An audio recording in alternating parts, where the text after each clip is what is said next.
Tercero básico, me da mucho gusto saludarlos, que Dios les bendiga. Estamos en su clase de comunicación y lenguaje y esta es su exposición para el segundo bimestre de comunicación y lenguaje. Por favor, repitan conmigo.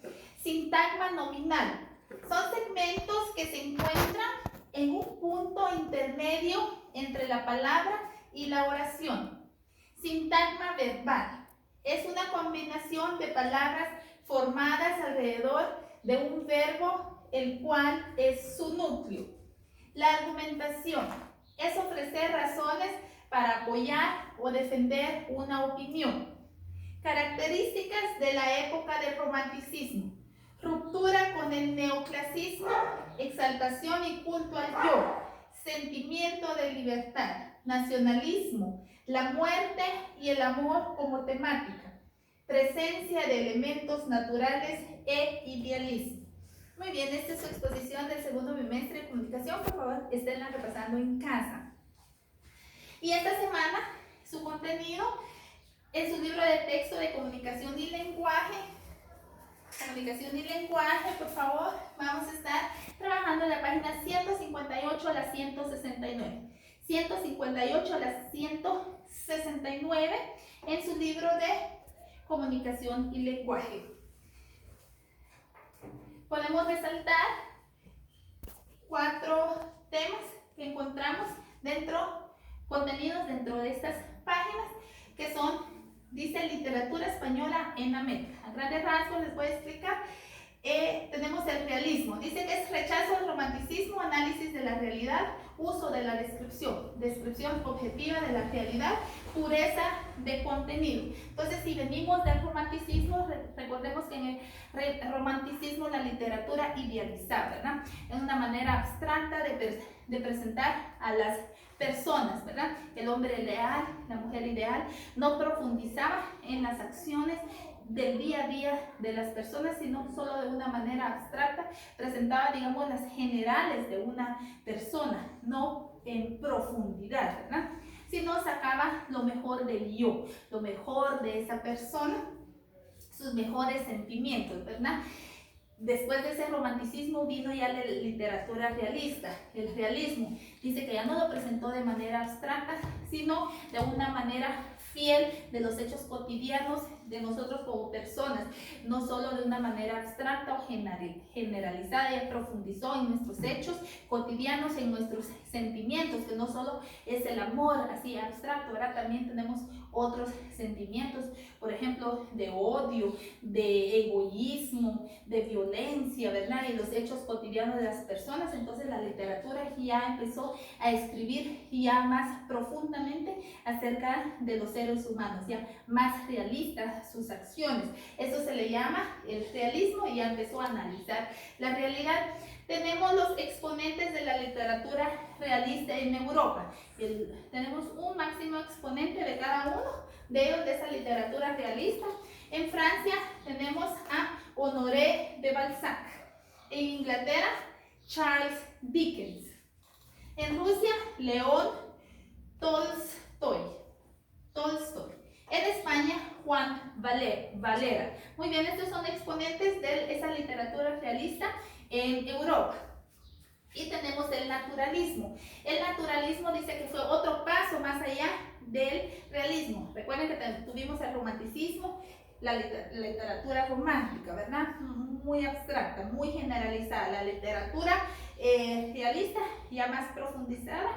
Y luego viene el naturalismo, dice que plasma la manera cruda y profunda de la realidad. Ya lo presentó de una manera más cruda, más descrita, ¿verdad? Más profunda como en realidad es, más natural, por eso se llama naturalismo.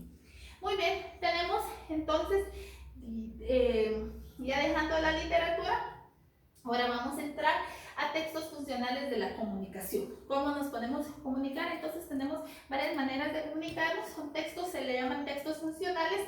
Número 1, el currículum vitae. En el currículum vitae, ustedes aún no están pequeños, pero sus papás hacen currículum vitae. Incluye una foto suya, Incluye su fecha de nacimiento, su dirección, sus datos personales, su número de PI, su número de teléfono. Incluye los estudios realizados, empiezan a realizar desde el último año de estudio que ustedes tienen, un nivel universitario, de licenciatura o de maestría, y se van para abajo su nivel de formación intermedia, su nivel básico, su primaria y su preprimaria se le hicieron, la experiencia laboral que ustedes tienen, a dónde estuvieron trabajando, en tal año, de tal año, qué puesto estuvieron ocupando, quiénes lo pueden referir, referencias personales, decir, sí, conozco a tal persona, es una persona aquí, así, así, ¿verdad? Que puedan dar buenas referencias de ustedes. Ese es el currículum vitae, usted lo presenta aún para obtener un trabajo a la empresa donde ustedes vayan a solicitar trabajo, ¿verdad? Y ahí, entonces ya nos estamos comunicando con la empresa nosotros, ¿verdad? Dando nuestros datos personales y tenemos el resumen, son elementos fundamentales. El resumen dice que ustedes toman de un texto los elementos fundamentales. Lo fundamental quiere decir lo más importante, lo más básico de ese texto y lo ponen, ya lo escriben, ya sea oral o escrito. Ese es el resumen, ¿verdad? Tomar los elementos básicos, elementales de un texto y decirlos. Muy bien, la sinopsis dice que es un resumen, un texto literario también es un resumen de un texto literario, solo que menos del resumen. El resumen es más amplio, la sinopsis es más pequeña, más súper, lo más básico, ¿verdad?